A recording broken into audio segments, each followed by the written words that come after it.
नमस्कार। Bihar civil code math का practice sets number 12 आज के वीडियो में हम लोग डिस्कस करने वाले हैं। फ्रेंड, मैं बताना चाहूँगा कि इस चैनल पे प्लेटफॉर्म का वॉल्यूम 1 साथ ही साथ वॉल्यूम 2 का प्रैक्टिस सेट्स नंबर 1 से लेकर 22 तक दोनों के वॉल्यूम अपलोड किए जा चुके हैं। साथ ही साथ मैथ का प्रैक्टिस सेट नंबर 1 से लेकर 11 तक इस चैनल पे अपलोड किया जा चुका है। यदि आपने नहीं देखा है तो जाकर प्लेलिस्ट चेक कीजिए और अपनी तैयारी को देखकर और मजबूती दे। तो स्टार्ट करते हैं आज का प्रैक्टिस सेट नंबर 12। वीडियो शुरू करने से पहले आप सभी से एक रिक्वेस्ट, यदि आप इस चैनल पर नए हैं तो प्लीज़ चैनल को सब्सक्राइब कर दीजिए, अपने भाई को सपोर्ट कीजिए और वीडियो पसंद आए तो अंत तक देखिए और लाइक कीजिए, अपने दोस्तों में भी इसे पहुंचाइए। स्टार्ट करते हैं पहला क्वेश्चन। पहला क्वेश्चन क्या है देख लेते हैं। कहा गया पहला क्वेश्चन है कि किसी समकोण त्रिभुज का न्यून कोण 58 डिग्री है, 58 डिग्री है, तो दूसरा न्यून कोण का मान बताइए। तो सबसे पहले समकोण त्रिभुज क्या होता है वो पता होना चाहिए। ये ए है, ये बी है और सी है। तो एक त्रिभुज जिसका एक कोण 90 डिग्री का हो उसको हम लोग समकोण त्रिभुज के नाम से जानते हैं। तो कोण ए प्लस कोण बी प्लस कोण सी, एंगल 1, एंगल बी और एंगल सी का सम जब 180 डिग्री का होगा तो वो ट्रायंगल कहलाएगा। यहाँ पे एंगल बी कितना है, 90 डिग्री का है। एक कोण कहा गया है 58 डिग्री का है। तो तीसरा आपसे पूछा गया एंगल सी कितने का होगा। तो चलिए इनको जोड़ देते हैं। तो इनको जोड़ेंगे तो 0 और 8 8 और 9 और 5 14, 148 degree plus x degree equal to 180 degree. तो 148 में अगर 32 डिग्री को यहाँ पे जोड़ेंगे तब 180 डिग्री होगा। तो ऑप्शन नंबर सी अपना आंसर हो जाएगा। आइए अगला क्वेश्चन देख लेते हैं। अगला क्वेश्चन इनमें कहा गया कि 72 का स्क्वायर बराबर है 51x4। तो x का मान क्या होगा। तो देखिए 51x4 ये 72 के स्क्वायर के बराबर है, यानी 72 इंटू 72। अब देखिए 72 से डिविजिबिलिटी रूल हमको नहीं पता है, लेकिन हम 9 और 8 का डिविजिबिलिटी रूल जानते हैं। तो ध्यान रखिएगा ये संख्या यदि 9 और 8 दोनों से डिविजिबल होगी तो वो 72 से डिविजिबल होगी। 9 से डिविजिबिलिटी का रूल होता है कि कोई भी संख्या अगर दिया गया है उनको जोड़ें और जोड़ने पर अगर वो 9 के पहाड़े में आता है तो हम कहेंगे कि वो 9 से डिविजिबल हो जाएगा। जैसे चलिए इसको जोड़ते हैं तो 5 और 1 6 और 4 10। तो 10 में क्या जोड़ें कि 9 से भाग लग जाए। तो 10 में अगर x का मान 7 रखते हैं तो 17 9 के पहाड़े में नहीं आएगा, तो 7 आंसर नहीं होगा। 10 में अगर 9 को जोड़ें तो 19 हो जाएगा, ये भी 9 के पहाड़े में नहीं आता है। फिर 10 में अगर 2 को जोड़ें तो 12 होगा, जो कि 9 के पहाड़े में नहीं आता है, तो ये भी नहीं हो सकता। 10 में 8 को जोड़ेंगे तो 10 8 कितना होता है 18, जो कि 9 के पहाड़े में आता है। तो इसका मतलब इनका सम 18 जो हो रहा है वही 9 के पहाड़े में आ रहा है। तो कुछ करने की ज़रूरत नहीं है, इतना ही से क्योंकि सारे अदर कट गए तो एक ही बचा, तो 8 आंसर हो जाएगा। आगे आइए अगले क्वेश्चन की तरफ। अगला क्वेश्चन अपना कह रहा है 64 28 और 96 का मसा बताइए। तो मसा का मतलब होता है जो तीनों में कॉमन हो। तो 64 को अगर हम तोड़ें 4 16 कितना होता है 64, 28 को तोड़ें तो 4 सते कितना होता है 28, और 96 को तोड़ें तो 96 को जब आप तोड़ रहे होंगे तो कितना हो जाएगा। तो 96 को तोड़ेंगे तो 4 और हम बात करें 96 तो 4 बरा हुआ 48 दूनी 96। तो सब में कॉमन देखिए क्या है 4 है, 4 को छोड़ के और कुछ कॉमन नहीं है। तो यहाँ पे HCF अपना क्या हो जाएगा 4 आंसर हो जाएगा। आइए अगले क्वेश्चन की तरफ बढ़ते हैं। अगला क्वेश्चन देख लेते हैं। इनमें कहा गया कि इनका मान ज्ञात करना है। 15 14 21 35 और 30 का सबसे पहले LCM निकालना होगा। तो 30 का 15 और 30 का LCM 30 होगा। फिर 30 और 35 21 14 का LCM 210 हो जाएगा। अब इन सबको जोड़ेंगे तो ऊपर क्या आ जाएगा 42 आ जाएगा। फिर 42 के बाद अगर हम जोड़ेंगे तो 195 आ जाएगी। 195 में से इनको 10 करेंगे तो कितना हो जाएगा, 190 हो जाएगी, और 190 में फिर ये 186 हो जाएगी, फिर माइनस कर रहे होंगे 161 हो जाएगी। तो ओवरऑल अगर हम देखें तो ये सबको जोड़ेंगे तो कितना आ जाएगा, 72/210 हो जाएगा, और इनको अगर काट देंगे तो कितना हो जाएगा, 3 24वां और 3 सते यानी 12/35 हो जाएगी। कितना हो जाएगा, 12/35। ऑप्शन नंबर बी इसका आंसर हो जाएगा। क्लियर। तो आइए आगे बढ़ते हैं अगले क्वेश्चन की तरफ। अगला क्वेश्चन कहा गया है कि 4 की पावर 4x की पावर 6 माइनस 5x³ माइनस 3 को इससे विभाजित किया जाना है तो शेष क्या आएगा। तो सबसे पहले आप x³ माइनस 2 को बाहर लिखिए और 4x की पावर 6 माइनस 5x³ माइनस 3 को अंदर लिखिए।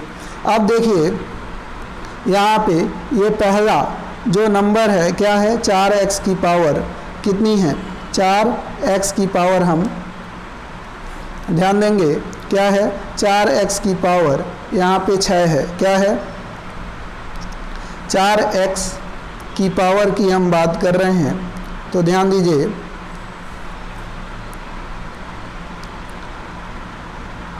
चार यहाँ पे दिया गया है कि 4x की पावर 6 है और यहाँ कितना है, तो x की पावर 3 है। तो ध्यान दीजिए यहाँ 1 से इसको काटेंगे तो 1 चौक 4 और 6 में से 3 जाएगा तो 4x की पावर 3 हो जाएगी। अब हम करेंगे क्या, ध्यान दीजिए, हम जो ये यहाँ पे आया है उसी की वैल्यू को यहाँ पे लिखेंगे, लिख रहे होंगे 4x की पावर 3। अब यहाँ से इसके मल्टीप्लाई करेंगे तो जैसे मल्टीप्लाई करेंगे तो 4x की पावर 6 हो जाएगी और माइनस 4 दूनी 8 x³ हो जाएगा। अब इधर माइनस है प्लस कर देंगे तो ये कट जाएगा और 8 में से 5 गया 3x³, फिर यहाँ से -3 को उतार रहे होंगे तो यहाँ पे 3x³ और फिर x³ लिखेंगे, इससे इसको काट देंगे तो +3 लिखेंगे। क्या लिखेंगे, +3। तो 3x³ और -6 करेंगे तो माइनस इधर प्लस हो जाएगा, ये कट जाएगा तो यहाँ पे क्या बच जाएगी, प्लस का 3 बच जाएगा। तो प्लस का 3 आपका शेषफल हो जाएगा, यही पूछा गया था। क्लियर। आगे आइए अगला क्वेश्चन देखते हैं। इन्होंने बोला कि एक आदमी बिंदु ए से बी तक की दूरी 40 किलोमीटर प्रति घंटा की दर से तय करता है और बी से ए तक की दूरी 60 किलोमीटर प्रति घंटा की गति से वापस लौटता है। पूरी यात्रा के दौरान उसकी औसत चाल क्या थी। तो एवरेज स्पीड इक्वल टू होती है, ध्यान रखिएगा, एवरेज स्पीड बराबर होता है 2xy अपन x + y, यानी यहाँ पे 2 और चली गई चाल, पहली चाल कितनी थी, 60 थी, दूसरी चाल कितनी थी, तो पहली चाल 40, दूसरी चाल 60, और अगर हम बात कर लें यहाँ पे तो 40 और 60 कितना होता है, तो आप कहेंगे 100 हो जाएगा। कितना हो जाएगा दोस्तों, 100 हो जाएगा।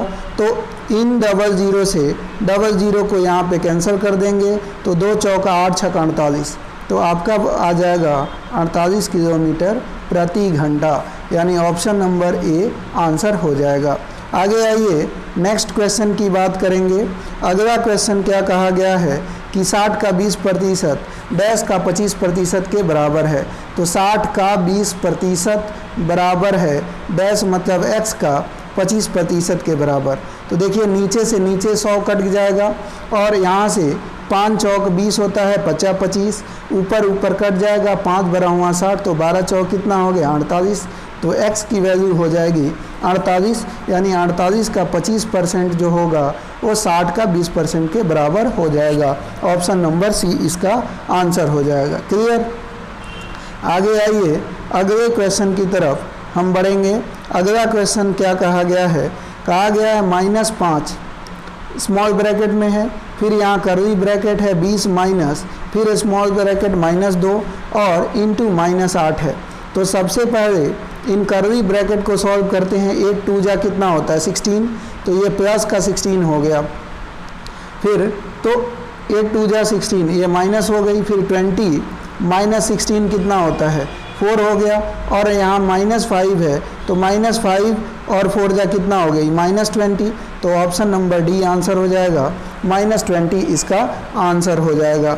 आगे आइए अगले क्वेश्चन की तरफ बढ़ते हैं।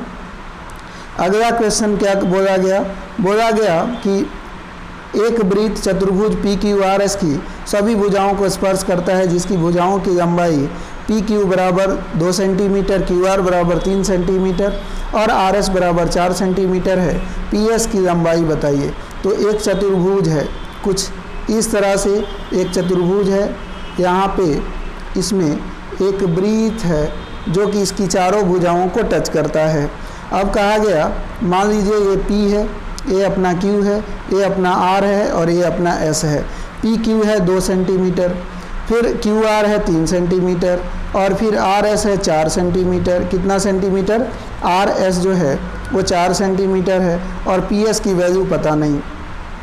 तो ध्यान रखिएगा, फॉर्मूला होता है PQ plus RS equal to हो जाएगा आपका PS प्लस QR के बराबर। तो PQ की वैल्यू 2 और RS की वैल्यू 4, 2 और 4 कितना हो गया 6 हो गया। और बराबर PS की वैल्यू कितना है? तो PS हमको नहीं दिया हुआ है, PS नहीं पता, लेकिन QR की वैल्यू 3 है। तो इस 3 को इधर भेज दिए तो 6 माइनस 3 बराबर PS हो जाएगा। तो PS की वैल्यू आ जाएगी 3। तो PS ही पूछा था कि PS का मान बताइए, तो आप कह सकते हैं कि PS का मान 3 centimetre, option number C answer हो जाएगा। अगला आइए, अगला क्वेश्चन यहाँ पे ध्यान दीजिए। बोला गया 2 और ये स्क्वायर ब्रैकेट है, फिर यहाँ पे कर्ली ब्रैकेट है, फिर यहाँ पे स्मॉल ब्रैकेट है और फिर कर्ली ब्रैकेट, फिर स्क्वायर ब्रैकेट है। तो इनको सॉल्व करेंगे तो 4 10 और 5 कितना हो गया 15, 4 3 7।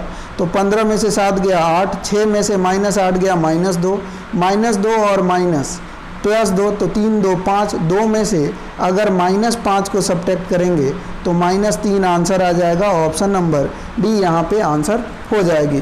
तो ऐसे क्वेश्चन में जो है वो और भी ज़्यादा करने की कोशिश करें, ठीक है।